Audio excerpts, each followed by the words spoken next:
Lindsey Williams, I didn't see the dab. Come on. All right, I love it. Okay. How many people have at least one page of notes so far? Anybody? All right, we're going to go into a very interesting and new session. We've never trained on this topic in GoPro in the last 12 years, but it's important to do so, so we're going to do it today. The topic of this presentation, the next 90 minutes, is how to build a rock star brand in network marketing, how to build your rock star brand. And some of you might not think of yourself as a rock star, but in the business world, you will be a rock star. You will be somebody to admire, somebody to emulate, somebody to follow, somebody to listen to, if you build this by intention. I've got to tell you, one of the biggest trends I'm seeing in the world today, from the biggest earners in network marketing, is they are consciously building their rock star brand. And in doing so, you're going to hear from someone. We're going to have a panel of people talking about why they did it, what they did, and what it did for their business. But here's what's going to happen if you pay attention to this. You're going to recruit more people. You're going to recruit higher quality people. People will listen to you more within your team. More productivity, more rank advancement, more duplication will happen as a result of you paying attention to your brand. So what I'm going to give you is a framework of what I'm seeing when it comes to the brands around the world, and I'm going to give you four pillars to building your rock star brand. And just like there's lots of different types of rock stars in the world, there's the Susan Boyles in the UK type, and there's a Beyonce type. There's a Michael Bublé type, and there's a Rihanna type. See what I'm saying? All different types. And same thing's true in sport, same thing's true in Hollywood. You don't have to be gorgeous. You don't have to be a fitness model. You don't have to, you could just intentionally build a brand, okay? So David, you hear me? We're going to help you build a brand in Anchorage, Alaska. And all of you help you build a brand. So the first thing that I want to share with you in building a brand, the first pillar is your standards. Your standards. Write that down. My standards. And let me tell you what I mean when I say standards. Here's what I mean. What are you known for? When people think of you, what comes to mind?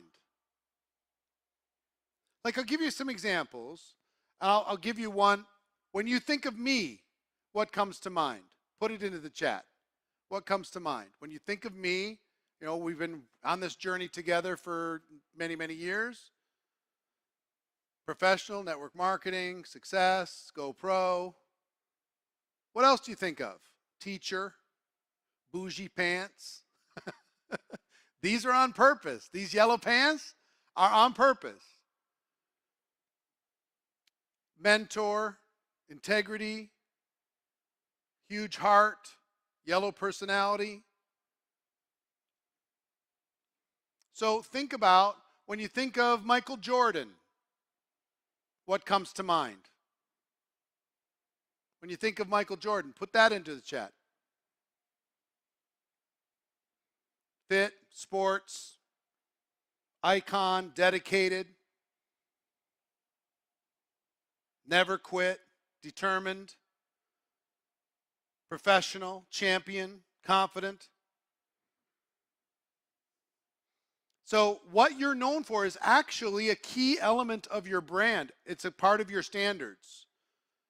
So, and another way to ask this is, what do you stand for? Now, there's going to be two answers to these questions for you. One is, what are you known for now? And then there's going to be, what do you want to be known for? What you're known for now might not be the best possible expression of what you want to be known for. So we'll work on, how do you transition from what you're known now for to what we'd like to be known for. So, what are you known for, number one? What do you stand for, number two? What do you stand against, number three? What you are opposed to is part of your brand, isn't it? What you don't accept is part of your brand, isn't it? Point number four under standards, what are consequences for people who violate your standards? That's how you know you have standards. Is there are consequences when people violate them? I promise you, Nike as a company has standards. And if people working inside of Nike violate those standards, those people find themselves outside of the company. If you are involved in a particular church, if you violate the standards of that church, you'll find yourself not welcome there. If you violate the standards of the military branch that you are serving under, you'll find yourself in difficult situations. Same thing's true in every organization in the world. They have consequences for when people violate their standards, and there are rewards for people who support their standards. What are the rewards for people that support your standards? I'll give you an example of consequences. One of my favorite ones. Maya Angelou, great poet, amazing human being. She told a story once, and I listened to her tell this story. She was throwing a party at her house, and everybody was enjoying it, having fun. And a friend of hers, a person she knew, told an off-color joke, a joke that was at the expense of a group of people in the world. And she stopped the party. And she said, "Excuse me, you need to leave." And they're like, "Oh, I was just a joke. I was just kidding. I didn't mean it. I didn't mean it that way. I'm so sorry that I offended you." She said, "That's fine. We'll talk about it later, but you need to leave. I don't allow that in my house." That's an example of a standard, even if it's uncomfortable. How do you defend your team? How do you defend the actions? How do you defend the profession?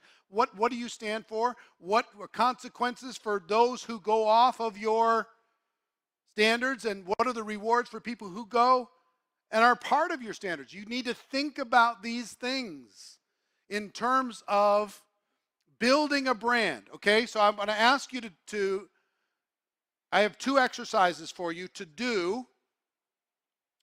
We're not going to give you time to do them now, but I want to give you two exercises. Exercise number one, what do you think your standards are now? What do you think you're known for right now? When people think about you, what comes to mind? And you can actually go on social media and you could post a selfie and say, "Would you do me a favor? When you think about me, what do you think of? What comes to mind when you think about me? If I was a brand, how would you define me?" Ask them how you're viewed right now. And then I want you to create another list. What standards do I want to have? What do I want to be known for? A year from today, when people think about me, what do I want them to say? 5 years from today, when people think about me, what do I want them to say? So it's where you are now. Take inventory. Where you want to be. Plant a flag in the future so you know where you're headed. And we're going to give you lots of ideas on how to build the standards of your brand, okay? Lots of ideas. That's the first pillar. You got it? You understand? First pillar is your standards. What are you known for? What do you stand for? What do you stand against? What are the consequences for people who violate that? What are the rewards for people that support it? The second pillar is your energy. Your energy. Is energy part of your brand? Of course. It's a huge part of your brand. Some of you, your energy is so closed up that it doesn't serve you in building a business. Your energy is so kind of selfish, and I say that with all the compassion in the world. Introverts are kind of selfish because it costs them something to bring their energy to the world. They lose power by doing so. It costs them. It tires them out. Introverts kind of lose energy in a crowd or when they put themselves out there energetically, and extroverts gain energy. I lose energy. At the end of these 3 days, guess what? I am out. I'm going to need to stare at the wall for a while and not talk for a while. That's how I'm built. It's true. If you can relate to that, raise your hand. Let me see if you can relate to that. You're going to need to recharge. Yeah, I get it. But even though I'm planning on being low energy to recharge my batteries later, would you describe me as low energy right now? Now, I'm not hyper. I'm not jumping up and down, but I have my energy is part of my brand. My passion is part of my brand. Okay, I have standards for sure. I'm known for things for sure, but my energy is part of it. My empathy, my compassion, my encouragement, it's all part. You get it from the words, yes. But if I gave it to you very sour or very low energy, you wouldn't get as much of a benefit as if I give it to you with the real energy and the passion that I have inside. So your energy expresses itself in different ways. One is what you exude, you know? Do you brighten the room or do you dim the room? When you walk in, do you brighten the room or do you dim the room? And I had a mentor who, I'm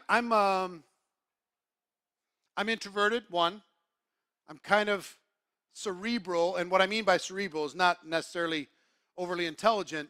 What I believe about myself is I can get in my head and live in my head and forget the people around me really easily.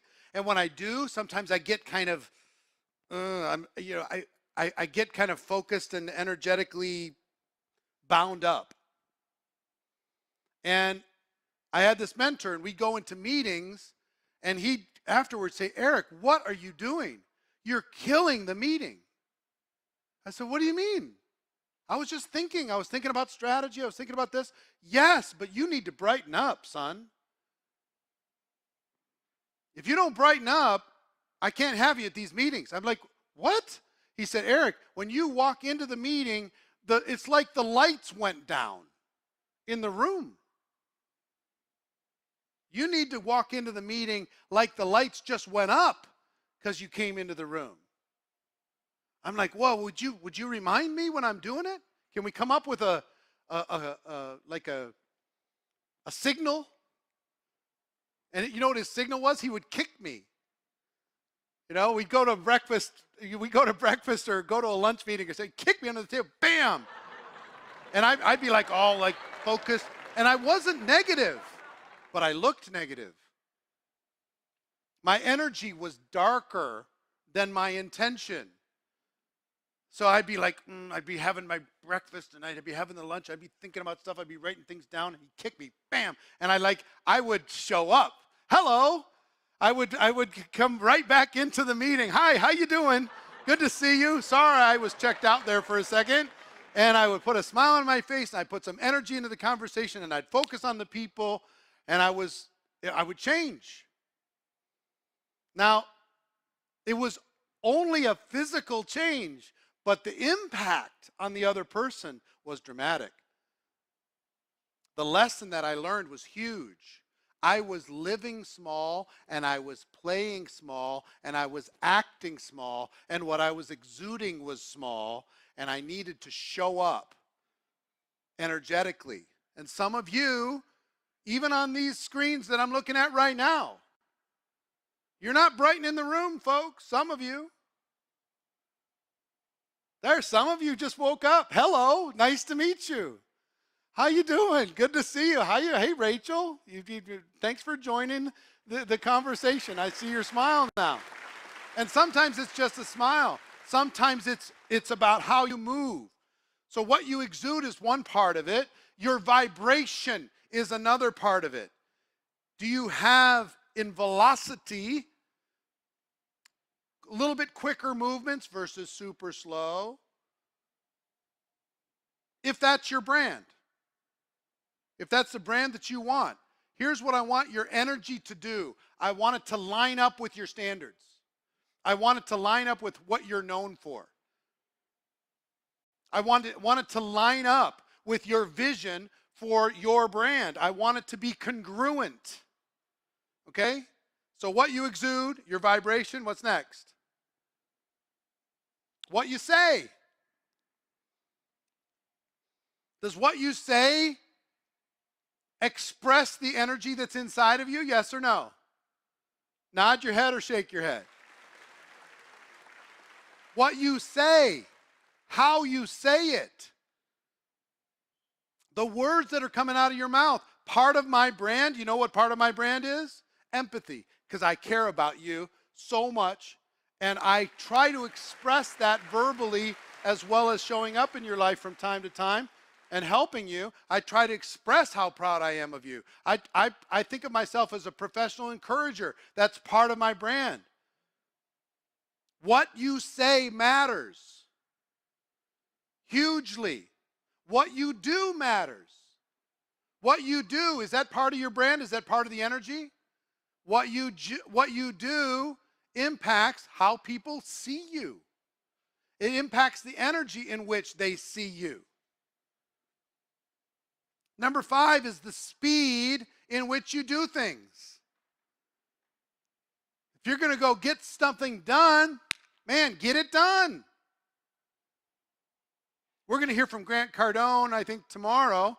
But one of the things that I think when I think about him, big thinking, 10x, all of that.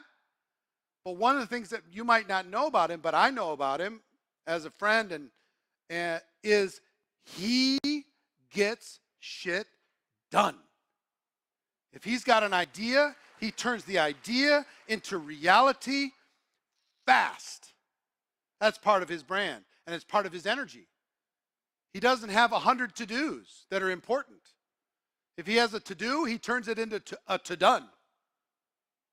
That's part of the energy of people around him. The passion in which you do things. You give a presentation with passion, it's part of your brand. Low passion, medium passion, high passion. We'll hear from Tony Robbins later. What is Tony? He's way up there. Motion creates emotion. You're going to be jumping up and down. I'm not a jump up and down brand. You know, I can get excited. You can tell I'm excited. You can tell I'm focused. You can tell I'm whatever, passionate about this. I hope my energy is expressing itself to you. How much I care about you, how much I want you to win. I hope it's congruent with the brand that I hope to be. So speed, passion, what you exude, your vibration, what you say, what you do, all of that stuff matters. So here's some hard questions. Here's some hard questions. What type of energy defines you right now? Right now. If we took a poll of the 100 people that knew you the best, one at a time, let's not give them all of them, positive or negative, what would they say? If they only had a choice They could pick positive or negative. What would they say? Happy or sad? What would they say? Thoughtful or scatterbrained? What would they say? Be honest. Energetic or slow? Be honest. Energetic or slow? Spiritual or agnostic? Spirituality could be part of your brand. Encouraging or discouraging?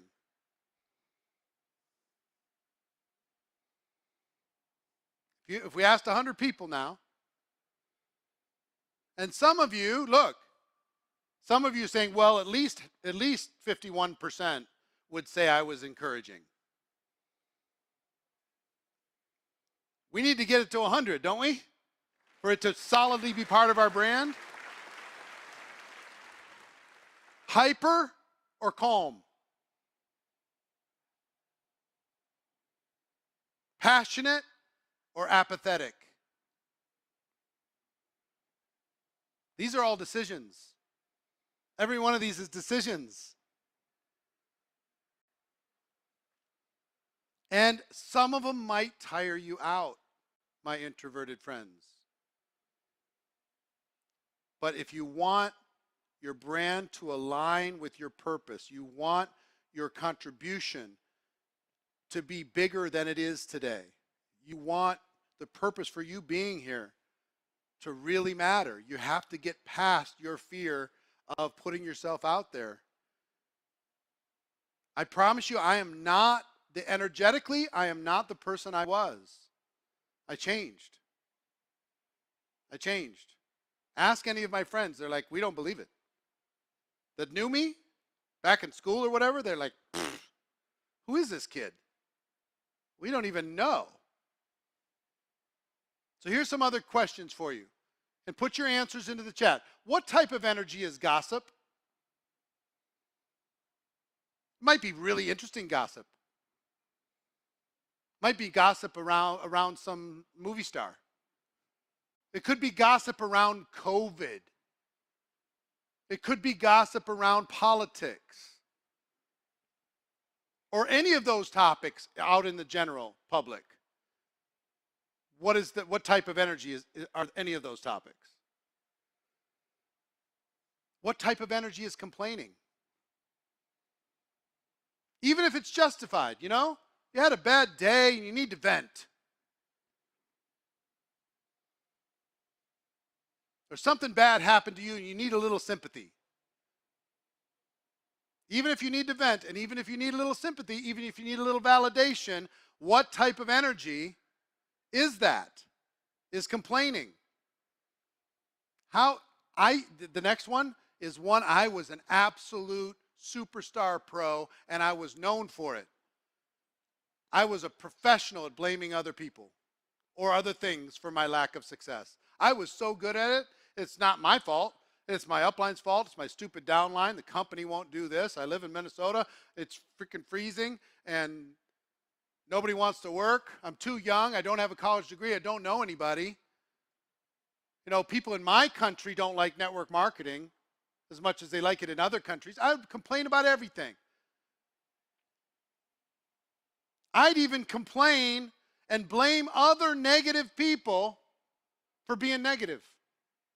I would blame other negative people for my lack of success. What type of energy is blaming?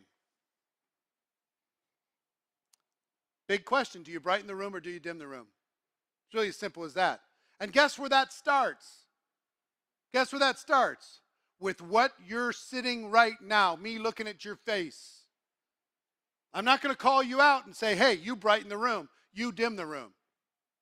But some of you are not bringing your energy into this event. You're sitting back like a tourist.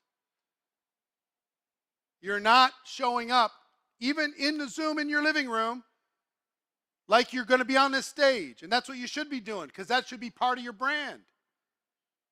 You showing up, shining up, dressing up, looking great, big smile on your face, makeup on, ready for your close-up.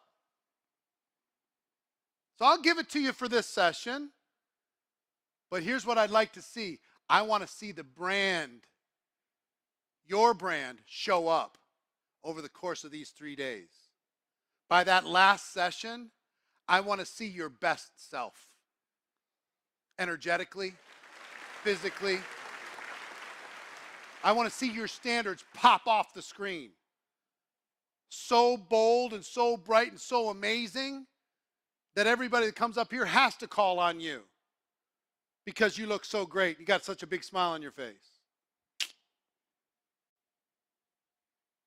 And even if it is 6:37 in Australia a.m. and we started at 4 a.m., I get it. But if you're going to be on this stage and your body clock was at 4 a.m., I promise you, you'd look different. Promise. So, standards number 1. Got it? What are you known for? What do you want to be known for? Energy number 2. What is your energy level now? What do you want it to be as you move forward? What do you want to be known for energetically? Third, your appearance. Your appearance. How you show up. How do you show up to the world? Everything you do needs to be on purpose. On purpose, not an accident. Everything you do needs to be on purpose. What I'm wearing today is on purpose. The yellow pants are on purpose. The purple shoes are on purpose. What I'm going to wear this afternoon is on purpose. How I show up is a decision, and it's not about ego. It is about professionalism. It is about paying attention. And I will tell you, if you show up, if your appearance is at the next level, you'll recruit better people. You'll recruit more people. You'll get more rank advancement, more growth, more everything if you show up. And how your appearance shows up aligns with your standards, what you're known for. Do everything on purpose when it comes to your brand. What's next? Clothing. So think about, I know some people, some teams, that they wear a lot of black with pink. I know one team in particular, her team is known when they show up at an event, they've got a pink scarf, they've got a pink ribbon, they got pink something. It could be around colors. It could be around, your brand could be shorts and flip-flops and Hawaiian shirts, if you want it to be. It could be suits. It could be casual Fridays. It could be sloppy. Or it could be tight. Think about any quote-unquote celebrity. When they go out in public, do they go out, as a general rule, do they go out of their house sloppy or tight? Which one? Tight. Tight. They never know. There's that paparazzi's going to be taking a picture. They never know. So they show up on point. You ever see them at the airport? You ever see them somewhere? They're looking tight. They're on purpose. You need to be tight also. How you show up on your Zooms matters. Your hair, your makeup, your grooming, your clothing. I don't care what it is. Your brand is your brand. I just want it to be intentional. Your clothing, your accessories, all of that stuff. Make it intentional. Decide what you want to, how you want to show up. And there's two sides to appearance. How you want to show up as a leader and how you want your team and your system to show up for your people. When they look at your team, does it inspire confidence? When they look at your system, when your page and your everything else, does it keep them inspired to do more? Or is it sloppy, last minute, not really thought about? Think about this. This is a big, big deal. How you show up. Do you have a logo for your team? Do you have a name? Do you have any slogans? Fourth pillar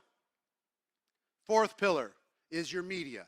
How does the brand that you have in your standards, what you're known for, right? Your energy and your appearance, does your media reflect your brand? What do I mean? The pink ladies are here. Yeah. What do I mean by does your media reflect your brand?